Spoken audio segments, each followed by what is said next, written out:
Now let's pretend that we're having one of those intimate heart-to-heart conversations that we all ideally imagine having with our fathers, and share with you, in all of my fatherly wisdom, the 3 most important life skills that no one has ever told you before. First important life skill: how to stop taking things personally. An unfortunate side effect of our consciousness residing in our brains is that everything we experience in our lives involves us somehow. The car in traffic today cut you off. The cable news show you saw last night pissed you off. Your company's massive growth this year gave you more money. As a result, we tend to have an inherent bias towards assuming that pretty much everything that happens to us is actually about us. Just because you experience something, just because something causes you to feel a certain way, just because you care about something, doesn't mean it's about you. This is hard to remember, and not just because we're so embedded in our brains and our own bodies, but because making everything about us, in certain ways, feels good for short periods of time. But the price you pay for making those good experiences about you is that you must also make the bad experiences about you. You must interpret all of the bad things in your life to be about you as well. And as a result, you place yourself onto a self-esteem roller coaster, where your self-worth bobs up and down, experiencing dizzying highs and crashing lows with the merciless tides of whatever it happens to be going on at the time. When things are good, you are the God's gift to the earth, who deserves to be recognized and applauded at every turn. When things are bad, you are the self-righteous victim who has been wronged and deserves better. When people criticize you or reject you, it likely has way more to do with them, their values, their priorities, their life situation, than it does with you. When something you do fails, it doesn't mean you are a failure as a person. It simply means you are a person who happens to fail sometimes. When something tragic happens and you become horribly hurt, as much as your pain has you absolutely convinced that this must be about you, remember that hardship is part of choosing to live, that the tragedy of death is what gives meaning to life, and that pain has no prejudice. It afflicts us all. Deserving or not deserving isn't part of the equation. Second important life skill: how to be persuaded and change your mind. Most people, when their beliefs are challenged, hold on to them as though they are a life vest on a sinking ship.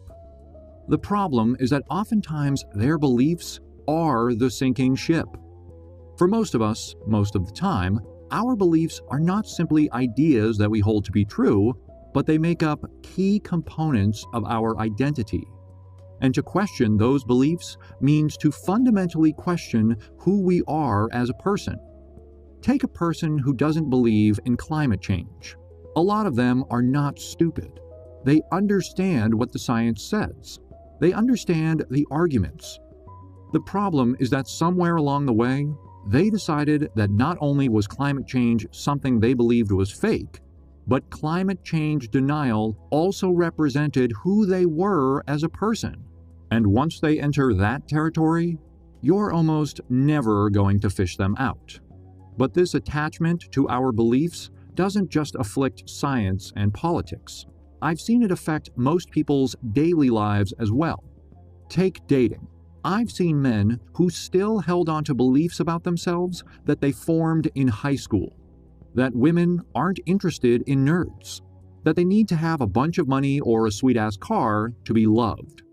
Maybe these beliefs served them and explained their lives when they were 16, but at 32, these same beliefs and assumptions were wrecking their dating life.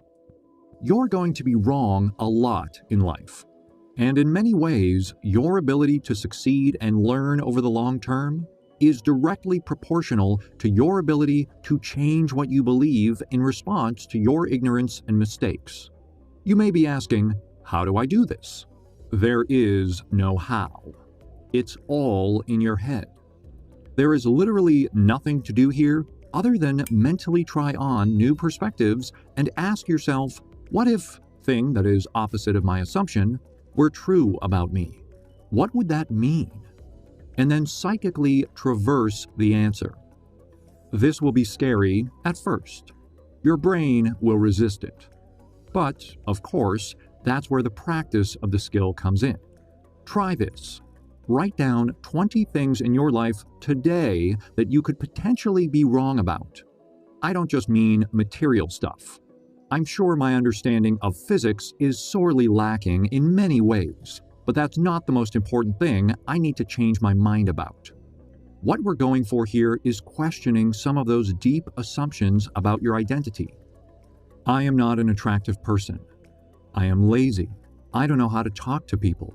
I won't ever be happy because I feel stuck in my life. I think the world is going to end next Tuesday. The more emotionally charged the assumption, the more important it is to write it down and challenge it. Then, after you've gotten 20, go through and write down what it would mean in your life if it were wrong. This will feel scary at first. A lot of your assumptions you won't want to question. But think of it this way. How confident can you be in your own beliefs if you've never challenged them? If you've never seen the other side? What we want to develop is that ability to see that other side. Third important life skill: how to act without knowing the result. Throughout most of our lives, almost everything has a clear result attached to it. In school, you write your term paper because that's what your teacher told you to do. At home, you clean your room because that's what your parents reward you for. At work, you do what your boss says because that gets you paid.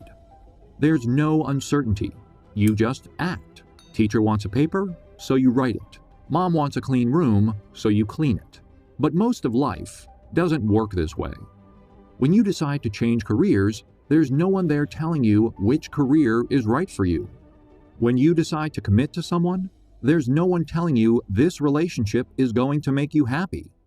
When you decide to start a business or move to a new country, there's no way of knowing for certain if what you're doing is right or not. No one else can decide what's right for your life but you. The fact is, sometimes you just have to do things for no other reason than to do them. Do them because you can, because they exist.